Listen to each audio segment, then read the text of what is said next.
realized it was no longer safe for him to stay there. So he arranged a transport to bring Paul back to Caesarea.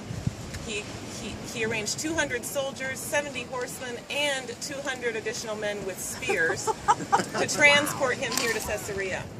When they got him here, they put him in Herod's palace in the jail here to wait for his accusers to arrive to present their case before the governor.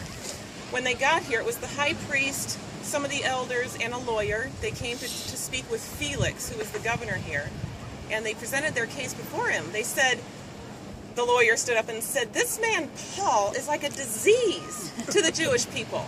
He causes riots everywhere he goes, and now he's desecrated our temple." Well, when Paul had a chance to speak, he said, "They have nothing against me. I did go to the temple. It's true that I followed Jesus of Nazareth, but when I was in the temple, I didn't gather a crowd around me and start to preach. I was there to fulfill a vow. And then suddenly, out of nowhere, a mob grabbed me." He said, "In fact, they should be here, giving account for their actions instead of me." He's like, "The Jewish leaders have nothing against me. In fact, we actually agree that God can raise someone from the dead."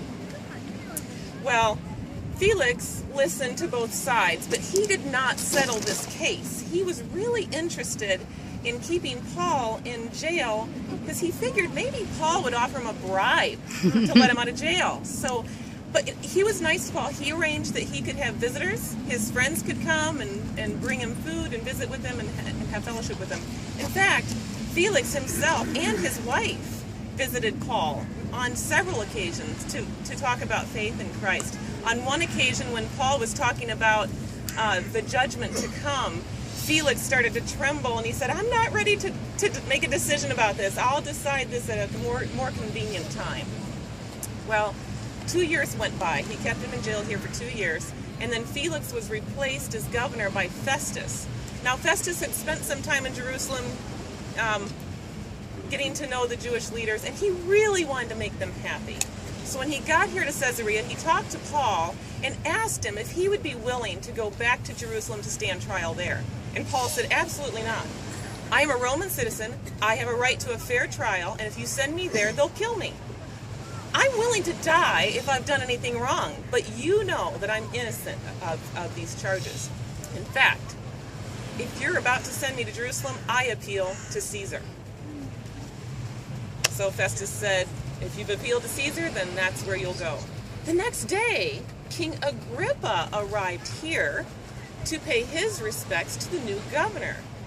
So Festus was telling him about this guy named Paul and the whole deal, and Agrippa said, "I would really like to hear this man Paul speak for myself."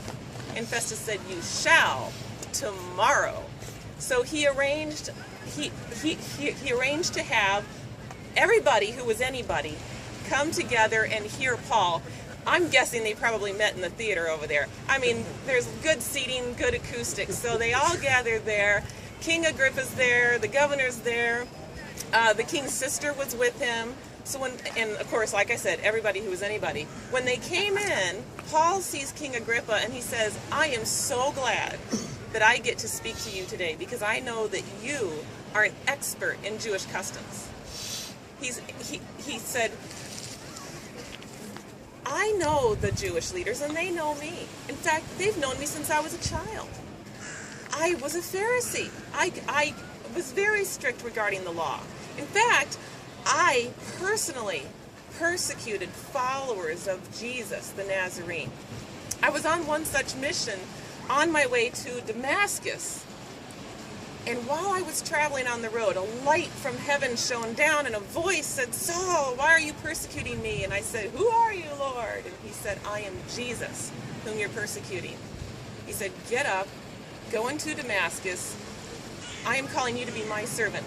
You're going to speak, you're going to preach to the Jews and to the Gentiles.' King Agrippa, I have been true to that calling. I preached Jesus, I preached the message of Jesus as the Messiah everywhere I go. And so why do the Jews want to kill me? Even they know the prophecies that the Messiah would suffer and die and rise from the dead. The good news is that now he gives light to all people, including including the Gentiles. Festus jumped up and said, Paul, you're insane. Too much studying has made you crazy. And Paul said, I'm not crazy. King Agrippa knows about all of these things. They weren't done in a corner. King Agrippa, do you believe the scriptures? I know you do. And King Agrippa said, do you think you can talk to me for a couple of minutes and I'm going to become a Christian? And Paul said, well, whether I can or not, I wish everyone here would be just like me, except for these chains. Well, at that, the king and the governor and all the elders stood up and left the theater.